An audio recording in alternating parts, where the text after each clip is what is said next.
Puji Tuhan, selamat hari Minggu, Bapak-bapak, Ibu-ibu, saudara-saudara yang kasih Tuhan.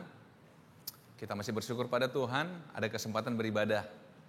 Sekalipun kita dipisahkan oleh ruang, tetapi saya percaya kita sedang beribadah pada Tuhan yang sama, di berbagai tempat yang terpisah. Tapi kita disatukan dalam roh kita untuk sama-sama datang beribadah kepada Tuhan.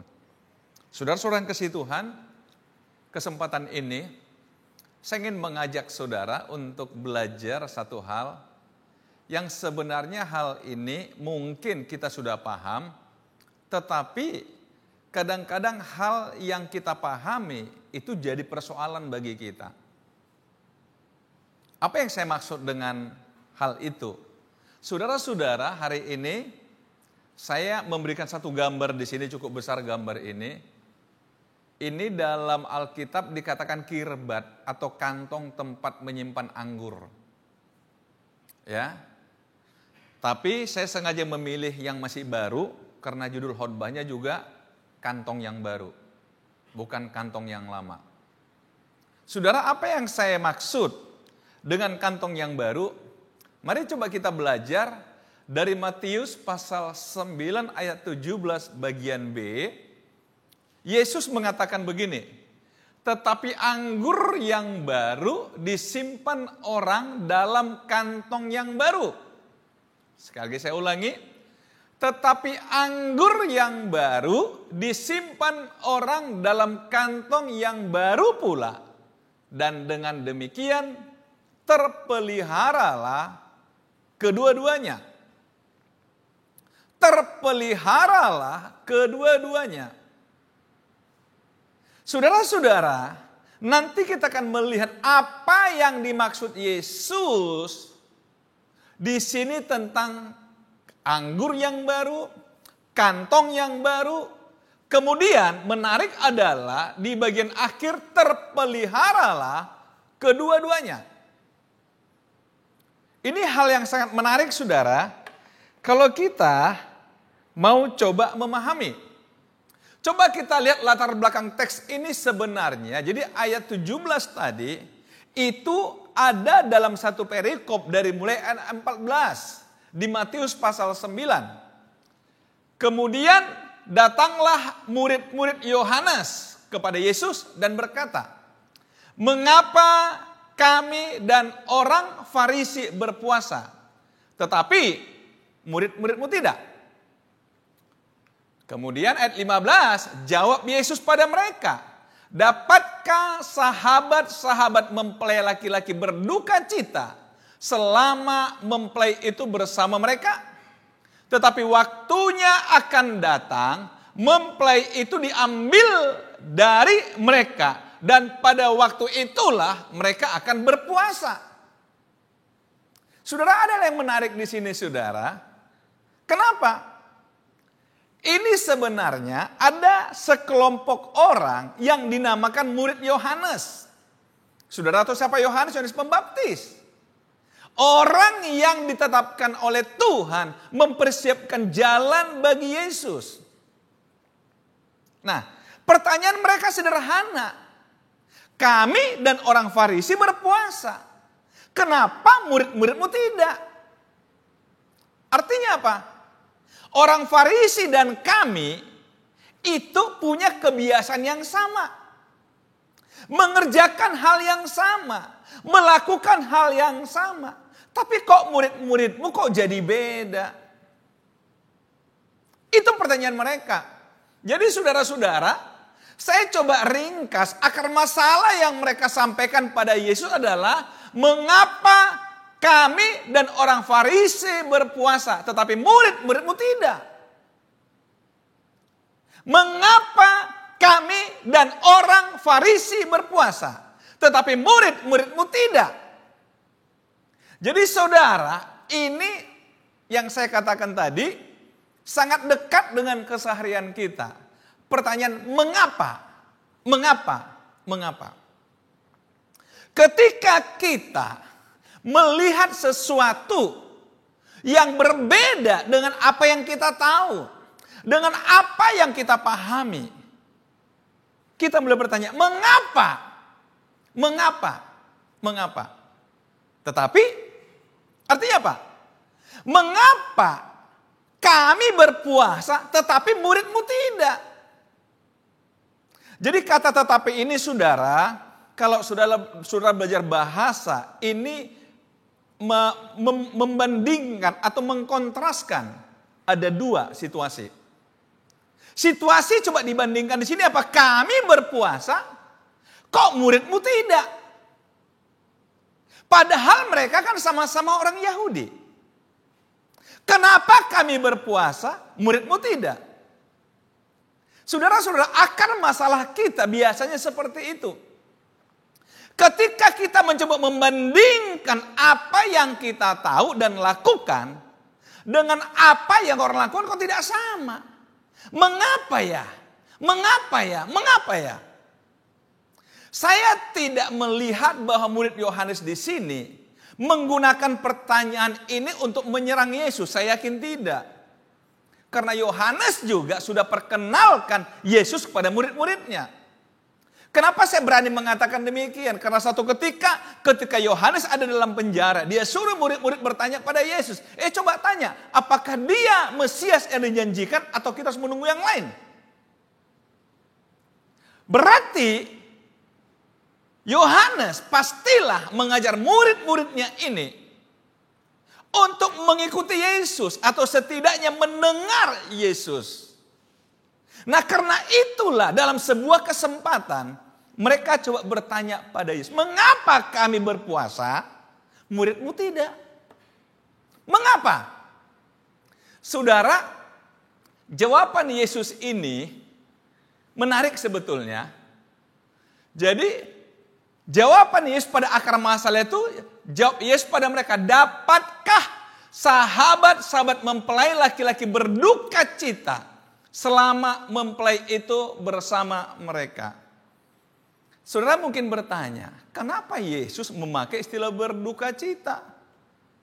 Apakah puasa itu sama dengan berduka cita? Tetapi saudara coba lihat, sebenarnya Yesus tidak sedang mensejajarkan atau mengatakan berpuasa itu adalah sebuah duka cita. Bukan. Tapi yang Yesus ingin katakan adalah, kan murid-muridku sedang bersama dengan aku sebagai mempelai mereka. Untuk apa mereka puasa? Nah, itu sebabnya dikatakan di sini, dapatkah sahabat-sahabat mempelai laki-laki? Jadi kalau bicara mempelai berarti dalam sebuah acara resepsi pernikahan. Jadi artinya Yesus seolah mengatakan begini saudara. Coba bayangkan bagaimana mungkin engkau sebagai sahabat dari seorang yang punya pesta engkau puasa. Bisa ditangkap saudara? Artinya apa? Yesus ingin membuka pemikiran mereka. Yesus ingin mengajak mereka untuk memikirkan sesuatu yang berbeda dengan apa yang mereka pahami. Yang berbeda dengan apa yang mereka ketahui. Saudara-saudara, dapatkah sahabat-sahabat mempelai laki-laki berduka cita selama mempelai itu bersama mereka? Saudara-saudara, saya coba mengutip saudara beberapa tulisan di sini, kata-kata bijak. Yang pertama dari Einstein, saudara, masalah penting yang kita hadapi tidak dapat dipecahkan pada aras pemikiran yang sama yang kita pakai ketika menciptakan masalah tersebut. Saudara-saudara mungkin berpikir, loh, saya kan tidak ciptakan masalah. Kenapa Einstein mengatakan sini? Ketika kita menciptakan masalah tersebut. Saudara tahu Einstein ini kan seorang peneliti, seorang pinter, yang suka menguji coba. Nah, dia mengumpamakan ketika kita mencoba menguji sesuatu, itu kan sedang kita menciptakan sebuah masalah. Dan kemudian kita coba pecahkan masalah yang kita buat itu.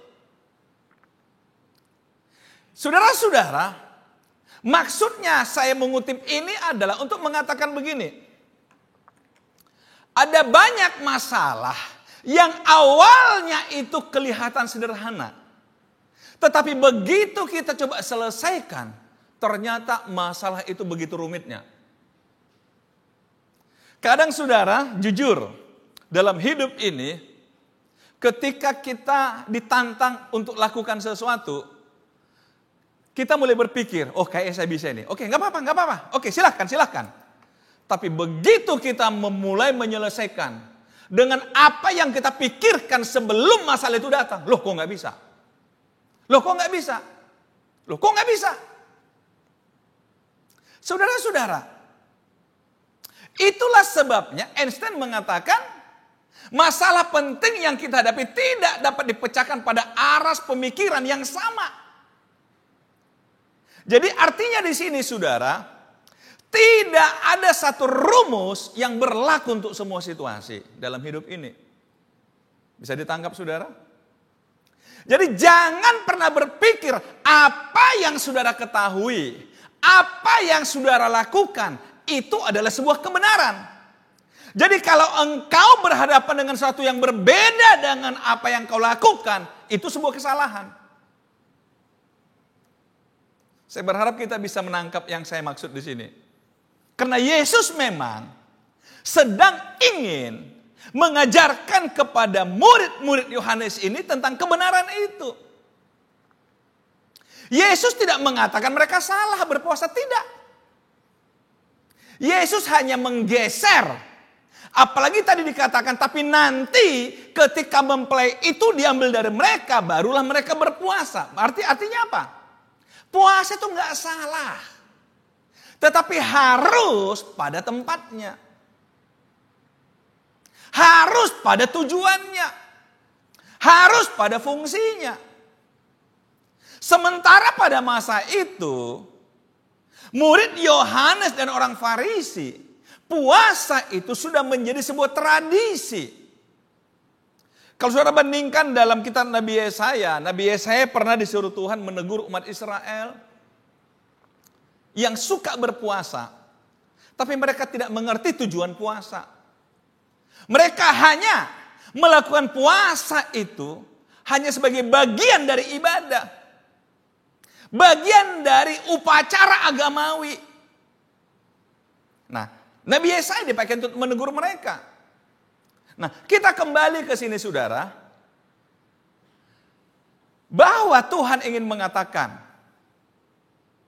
kamu tidak salah berpuasa, dan murid-muridku juga, kalaupun mereka tidak berpuasa juga nggak salah.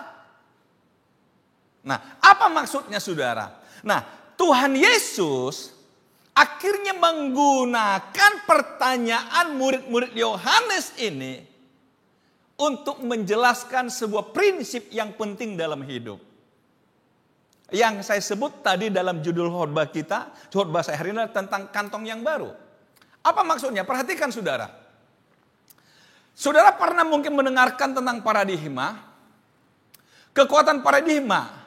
Saya mengutip satu tulisan dari Stephen Covey yang sangat populer saudara. Dia mengatakan begini, bila Anda ingin membuat perbaikan besar yang amat berarti, lakukan sesuatu pada paradigma.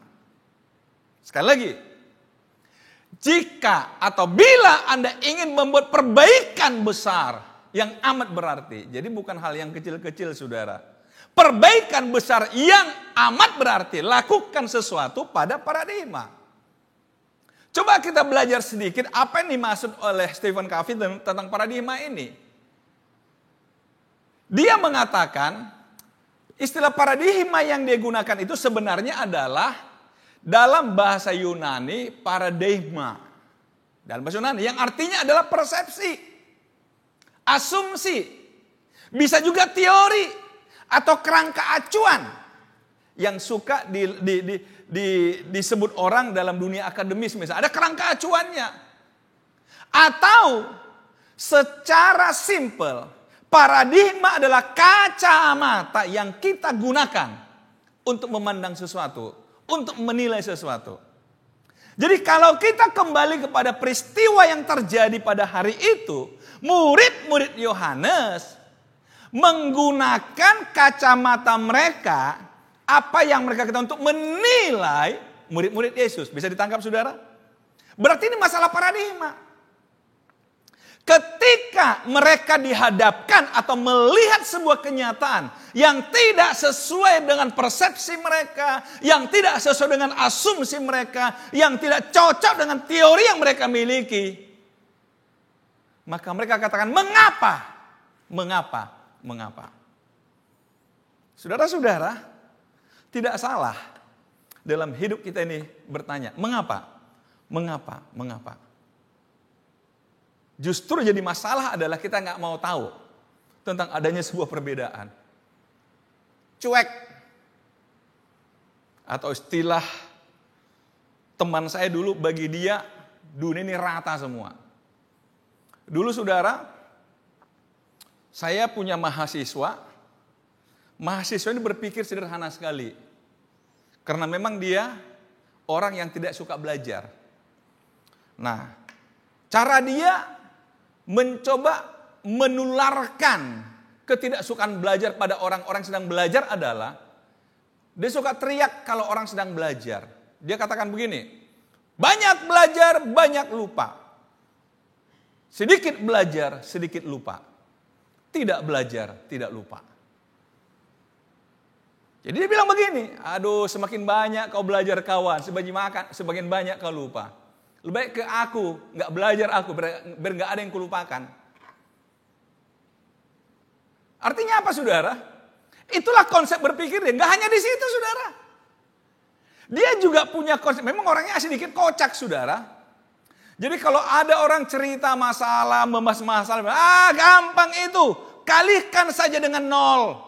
Karena semua yang dikalikan dengan 0, hasilnya pasti 0.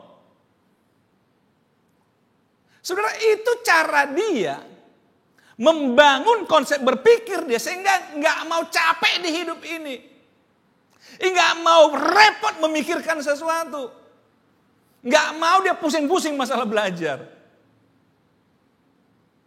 Nah, saudara, tapi pertanyaan saya, apakah konsep berpikir begitu benar? Kita bicara secara umum. Tentu saudara mengatakan, wah itu keliru. Itu keliru. Kenapa kita akan keliru?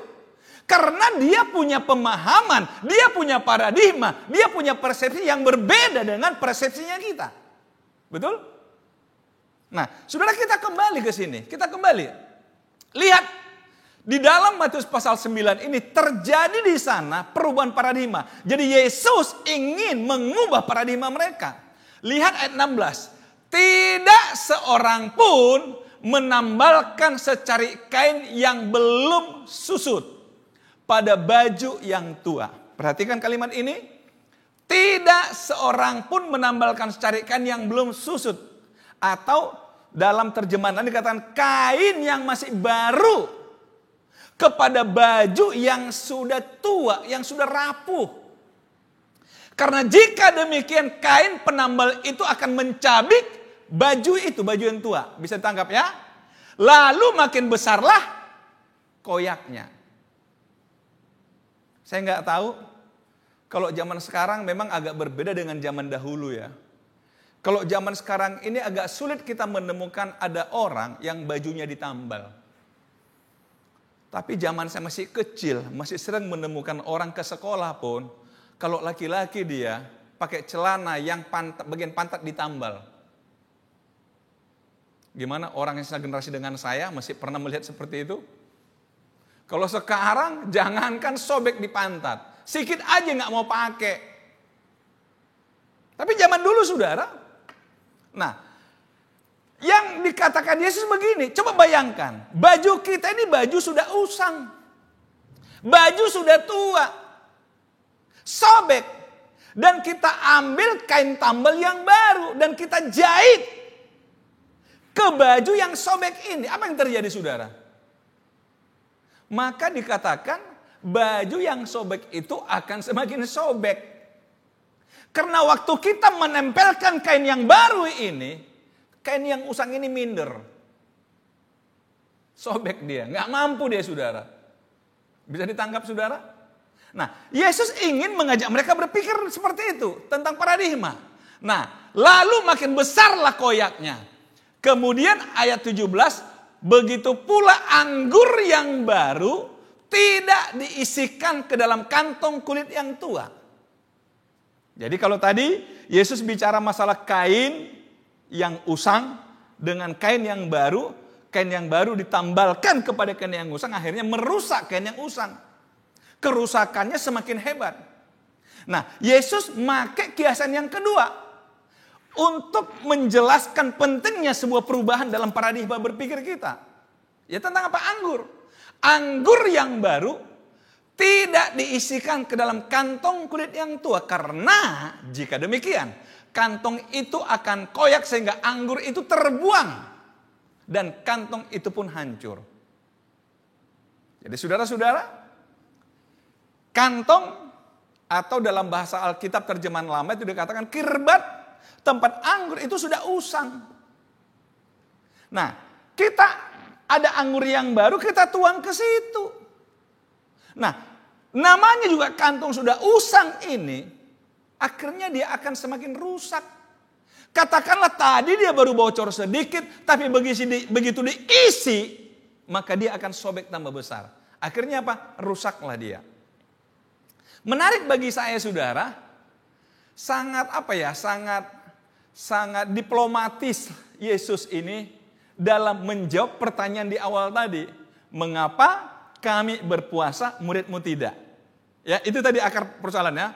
Sehingga Yesus menggunakan istilah kain dan sekarang anggur dengan kantong. Saudara perhatikan di sini. Tetapi anggur yang baru disimpan dalam kantong yang baru pula. Dan dengan demikian terpeliharalah kedua-duanya. Apa yang Yesus maksud kedua-duanya? Dalam kisah ini, kedua-duanya adalah kirbat yang lama dan anggur yang baru. Bisa ditangkap saudara? Jadi terpeliharalah kedua-duanya, artinya apa? Kirbat yang lama, kantong yang lama tidak rusak, sementara anggur yang baru tidak tercecer. Bisa ditangkap saudara? Ini dikatakan terpelihara dua-duanya. Kita sekarang coba lihat, apa sebenarnya pesan yang Yesus ingin sampaikan di sini? Apa yang Yesus ingin sampaikan pesan saudara? Perhatikan baik-baik. Tadi saya katakan, Yesus sangat diplomatis dalam menjawab pertanyaan mengapa. Tetapi murid-muridmu tidak. Mengapa kami berpuasa, tapi murid-muridmu tidak? Kita perlu belajar dengan cara Yesus menjawab masalah ini saudara. Yesus mengumpamakan kamu itu hidup dalam gaya lama. Bisa ditangkap? Kamu dan orang Farisi masih hidup dengan paradigma lama. Sementara murid-muridku sedang masuk dalam paradigma yang baru. Sekali lagi, Yesus mengatakan kamu itu mesti berpuasa dengan gaya lama. Yang dilakukan nenek moyangmu turun-temurun. Tapi murid-muridku akan berpuasa. Karena kata-kata tapi nanti ketika mempelai diambil daripadanya maka mereka berpuasa. Ingat tadi ya. Tapi murid-muridku akan hidup dengan paradigma yang baru. Saudara, apa maksud Yesus? Yesus tidak mau menyerang tradisi orang Yahudi pada masa itu. Tetapi Yesus juga tidak mau memasukkan murid-murid kembali ke dalam tradisi lama. Sehingga Yesus mengatakan biarlah murid-murid ini seumpama anggur yang baru, aku buatkan mereka kantong yang baru.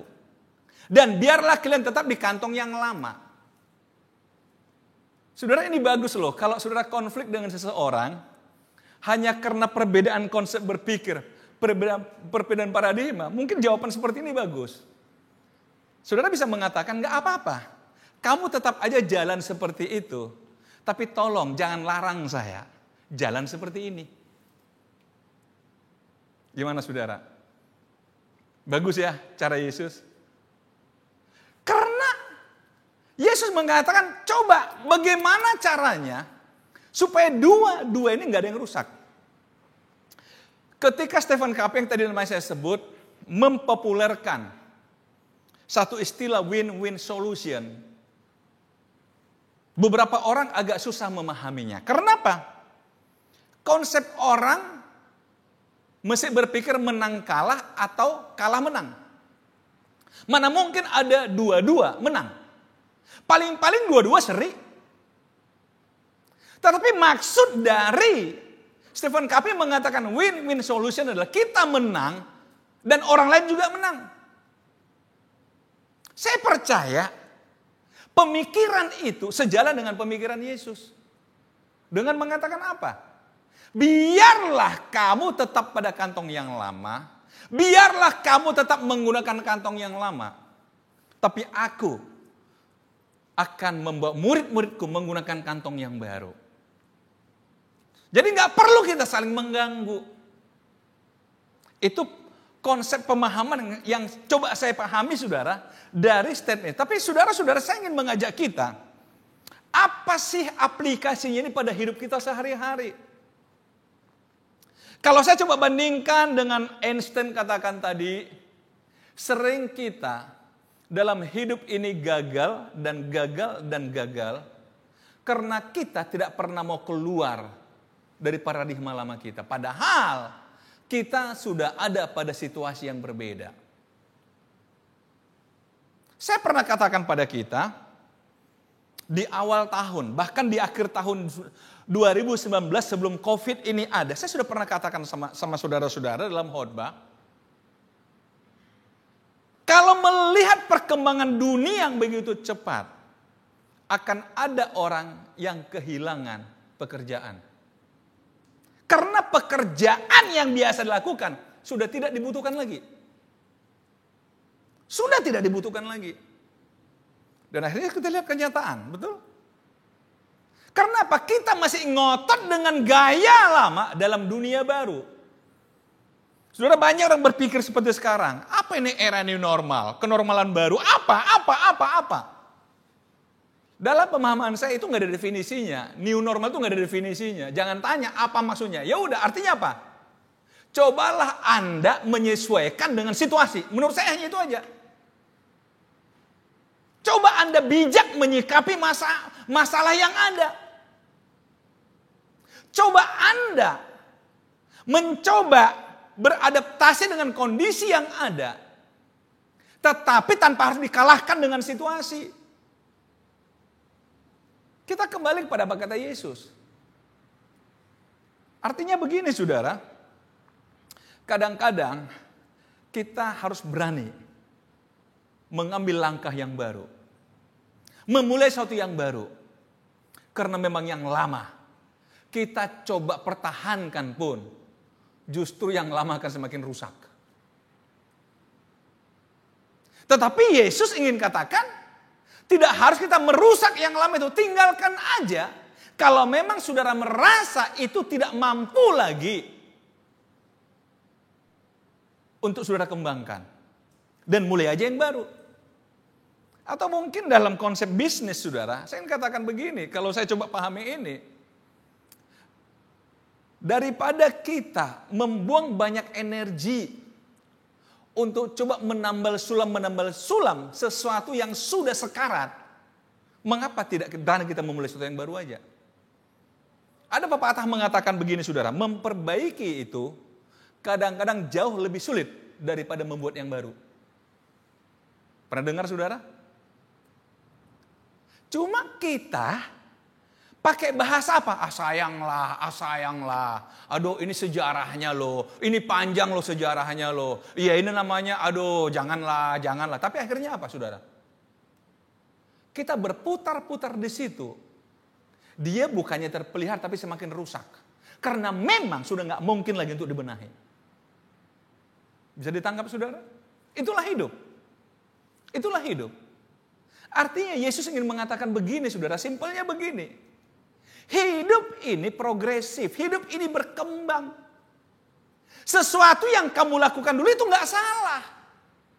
Tetapi sejalan dengan berkembangnya waktu, ternyata ada hal yang lebih baik, yang lebih bagus, yang engkau bisa kerjakan.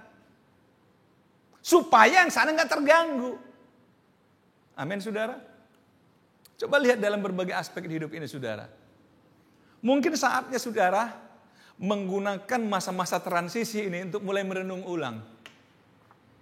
Apakah saudara memerlukan kantong yang baru hari-hari ini? Tapi jangan saudara cari kantong yang baru kalau saudara nggak punya anggur yang baru. Paham maksud saya? Jangan buru-buru cari kantong baru, tapi setelah kantong ada bingung. Mau buat apa ini kantong? Saya pengen tanya saudara, mana yang benar? Ada dulu anggurnya, baru cari kantongnya, atau ada dulu kantong baru cari anggur?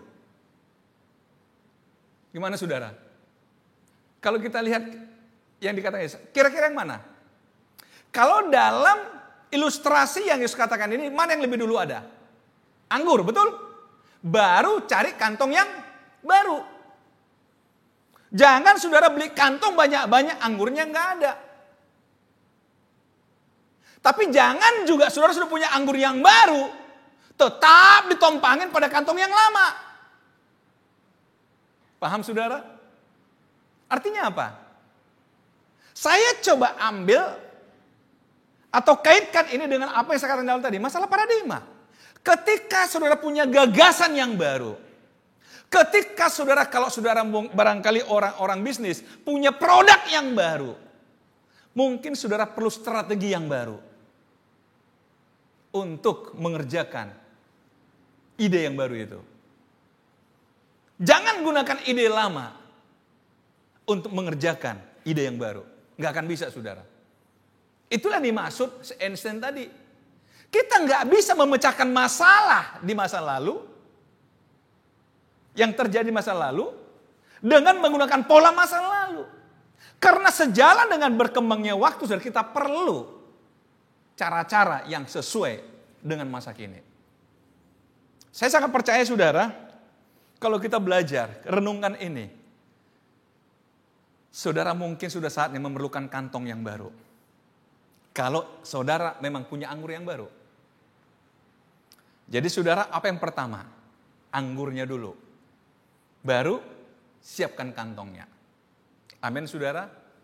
Anggurnya dulu, baru siapkan kantongnya. Amin saudara? Kalau saudara sudah punya kantong, nggak ada anggurnya, orang nanya, untuk apa itu? Oh, untuk tempat anggur. Anggurnya mana? Ya belum tahu dari mana datangnya. Dan orang katakan, loh, kok udah disiapkan kantongnya, anggurnya belum ada? Hampir sama saudara. Saudara mungkin buat gudang, orang nanya, ini gudang buat apa? Belum tahu, yang penting aku buat aja gudangnya. Gimana kira-kira? Kan biasanya saudara sudah punya barang dan nggak tahu mau taruh di mana, hari saudara buat gudang, kan idealnya kan begitu kan? Jadi saudara yang memang punya pabrik, jangan gudangnya dulu, tapi produksinya dulu dihitung. Perlu nggak gudang sebesar apa? Nah kira-kira begitu saudara.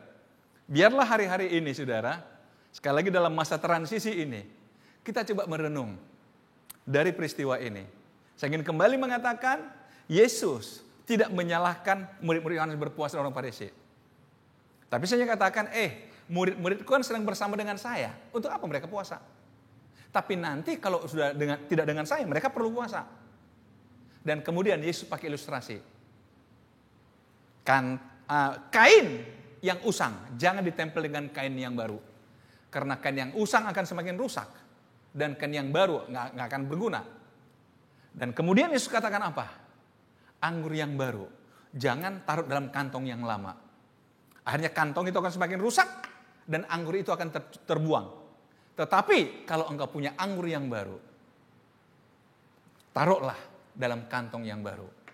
Sekali lagi saya ingin katakan pada Bapak Ibu, saudara-saudara jemaat Tuhan, kalau Bapak Ibu punya gagasan baru, kalau Bapak Ibu punya ide yang baru, segera kerjakan, segera cari kantongnya, supaya gagasan itu terpelihara. Supaya anggur itu tersimpan dengan baik.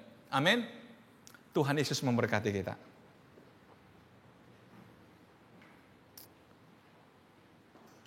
Saudara-saudara yang kasih Tuhan, hari ini kita ada pada minggu pertama atau awal bulan. Seperti yang biasa kita lakukan di gereja, kita akan melakukan perjamuan kudus. Saya berharap saudara sudah menyiapkan cawan yang berisi anggur, sirup atau sejenisnya, dan kemudian sepotong roti, bisa biskuit atau apapun. Saudara tolong persiapkan sebelum kita masuk dalam perjamuan kudus ini. Kita nyanyikan satu lagu pujian, bahwa kemanapun kita pergi, Tuhan ada di sana. Kemanapun kakiku berjalan, tanah yang aku pijak dapat kau berikan. Dan apapun yang aku kerjakan, bila kau turun tangan, pasti menghasilkan. Selalu ada berkat yang telah kau sediakan. Selama ku percaya pada janji-Mu Tuhan, selalu ada berkat mengikuti senantiasa. Selama ku bekerja dengan taat dan setia. Saudaraku, pujian ini luar biasa. Saya ingin katakan bahwa sesungguhnya ada berkat menanti kita. Tapi berkat itu akan Tuhan berikan kepada kita kalau kita mau meninggalkan gaya lama kita. Kita mau bergerak seperti sebuah kantong yang baru. Barulah Tuhan akan curahkan, tuangkan anggur yang baru itu di situ. Berkat itu di tempat itu. Tuhan gak akan mau menuang anggur yang baru itu kalau kita masih datang kepada Tuhan dengan pola pikir yang lama, dengan gaya lama. Tapi Tuhan mau kita katakan, Tuhan, ini ada kantong yang baru. Aku siap diberkati Tuhan. Mari saudara-saudara berdiri bersama-sama. Kemanapun Kakiku berjalan, tanah yang aku pijak dapat kau berikan. Dan apapun yang aku kerjakan, bila kau turun tangan, pasti menghasilkan. Selalu ada berkat yang telah kau sediakan. Selama ku percaya pada janji-Mu Tuhan, selalu ada berkat mengikuti senantiasa. Selama ku bekerja dengan taat dan setia,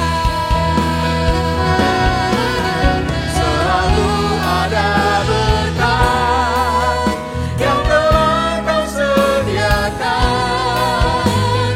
Selama ku percaya pada janji-Mu Tuhan, selalu ada berkat mengikuti senantiasa.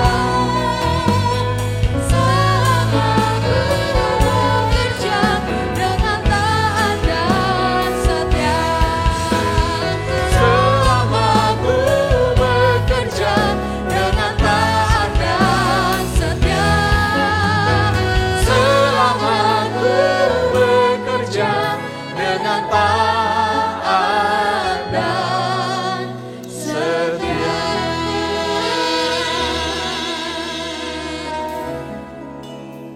Mari kita angkat roti sebagai lambang dari tubuh Yesus. kematian Yesus disalib membuat sebuah perubahan radikal dalam hidup setiap orang yang percaya kepada Dia. Karena Yesus ingin melepaskan kita dari kehidupan masa lalu kepada kehidupan yang baru.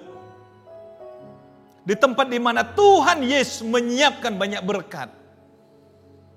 Anggur yang baru. Oleh karena itu hari ini, mari kita angkat roti, lambang dari tubuh Yesus. Mari kita memandang kepada Dia dan katakan, Tuhan, inilah aku sebagai kantong yang baru, yang siap diberkati dengan anggur yang baru. Sebab apa yang telah kuteruskan kepadamu, telah aku terima dari Tuhan. Itu bahwa Tuhan Yesus pada malam waktu Ia diserahkan mengambil roti, dan sesudah itu Ia mengucap syukur atasnya. Ia memecah-mecahkannya dan berkata, inilah tubuhku yang diserahkan bagi kamu. Perbuatlah ini menjadi peringatan akan aku. Dalam nama Yesus mari kita makan tubuh Yesus.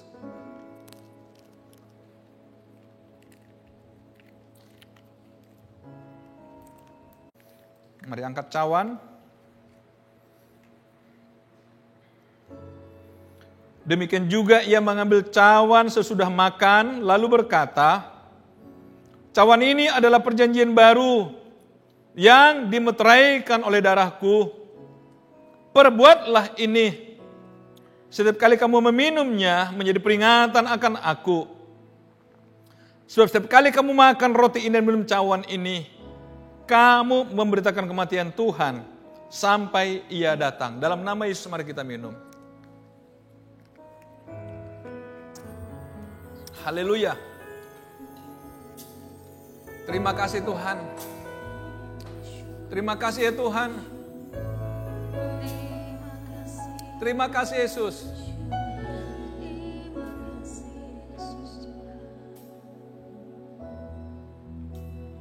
Saudaraku, kita sudah makan dan minum dari tubuh dan darah Yesus.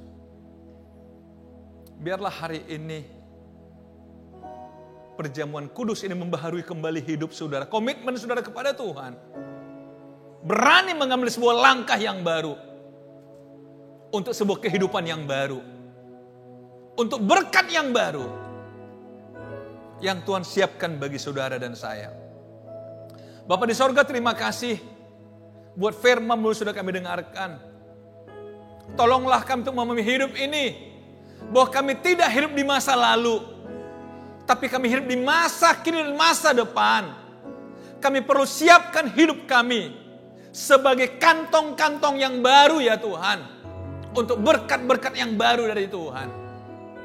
Berkati jemaat-Mu Tuhan yang sudah beribadah bersama-sama. Berkati hati dan pikiran mereka.